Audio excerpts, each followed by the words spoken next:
लेकिन सबसे पहले आपका बात करते हैं उस खबर की जिसमें योगी आदित्यनाथ का जो प्रण है माफियाओं को मिट्टी में मिलाने का, वो अब पूरा हो रहा है। कैसे? उसी कड़ी में अगला एक और बड़ा कदम होगा जब आर्थिक तौर पर ये माफिया कमजोर होंगे, क्योंकि ये माफिया अभी तक माफियागिरी क्यों चलाते थे?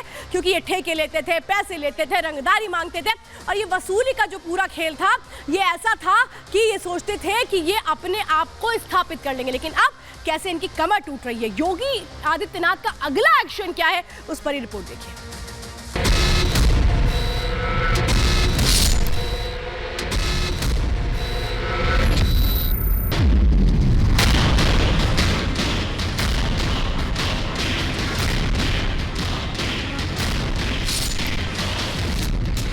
यूपी में माफिया कोई भी हो बचेगा नहीं।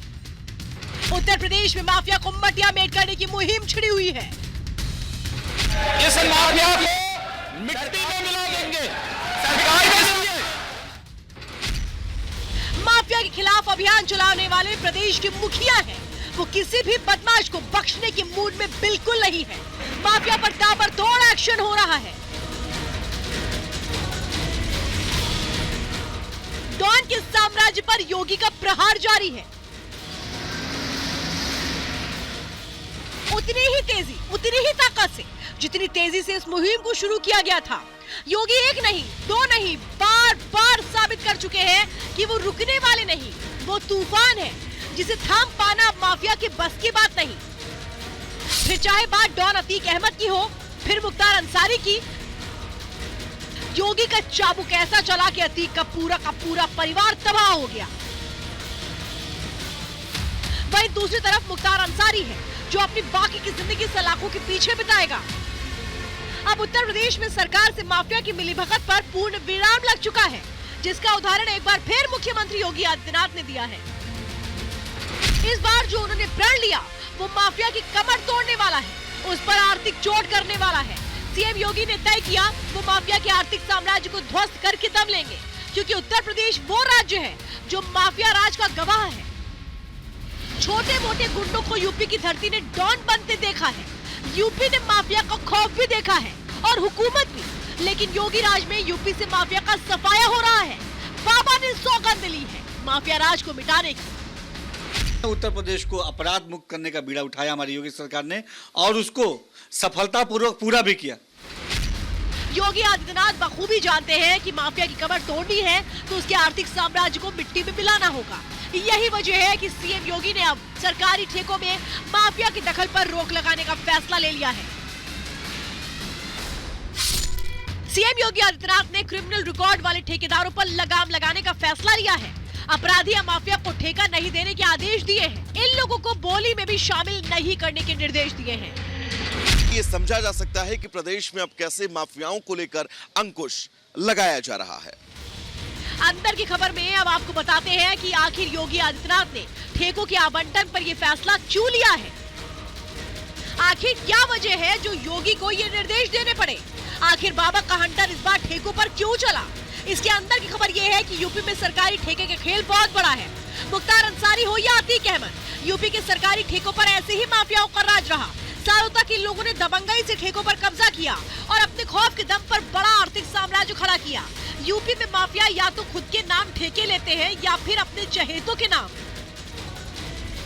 अब इन माफियाओं के सीधे तौर पर आर्थिक साम्राज्य पर गहरी चोट है। माफिया पर योगी सरकार चौतरफा वार कर रही है। अतीक तो अब अतीत हो चुका है, लेकिन उसके गिरोह के एक्टिव सदस्यों पर चाबुक अभी भी चल रहा है। राजूपाल हत्याकांड के आरोपी और अतीक के खास गुर्गे अब्दुल कवी ने बहुत बड़ा खुलासा किया है। अब्दुल कवी के घर के पास से उसकी निशानदेही पर यूपी पुलिस ने हथियारों का जखीरा बरामद किया है।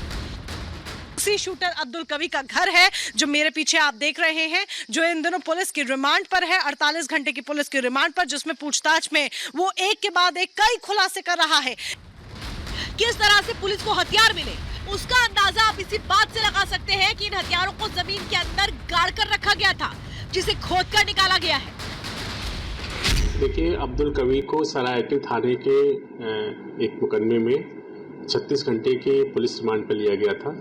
उसकी निशानदेही पर अवैध हथियारों का जखीरा मिला हुआ है, कुछ विस्फोटक मिले हुए हैं और 315 और 22 बोर के कारतूस भी मिले हुए हैं। उसको सकुशल जेल में दाखिल कर दिया गया। दूसरी तरफ अतीक की विदेश में मौजूद संपत्ति को जब्त करने के लिए प्रयागराज पुलिस दुबई में अपना नेटवर्क तैयार कर रही है, क्योंकि खबर है कि अतीक ने दुबई में अपना होटल बनाया था। पुलिस को शक है कि डॉन का काला कारोबार अब अशरफ का साला सद्दाम संभाल रहा है। सद्दाम की दुबई की कुछ फोटो भी सामने आई है। इसी कड़ी में शाइस्ता परवीन, आयशा नूरी और गुड्डू मुस्लिम भी लगातार तलाश जारी है। योगी ये बात अच्छे से जानते हैं कि माफिया का खात्मा प्रदेश से कैसे करना है। सरकारी ठेकों पर घुसपैठ भी उनकी रणनीति का ही एक हिस्सा है। Bureau report, Republic Bharat. और आइए अब आपको बताते हैं, प्रयागराज में जब जमीन खुदी तो उसके नीचे से क्या निकला। 315 बोर के 10 तमंचे उसमें से निकले, 12 बोर के 10 देसी तमंचे उसमें से निकले, 32 बोर की एक रिवॉल्वर इसी जमीन की खुदाई में निकली, 315 बोर की 66 जिंदा कारतूस निकले, तो 22 जिंदा कारतूस, 25 देसी बम भी इसी खुदाई के दौरान निकले। यानी हथियार जमीन के अंदर छिपा कर रखे गए थे। तो ये बड़ी जानकारी इस वक्त आपको दे रही हूँ।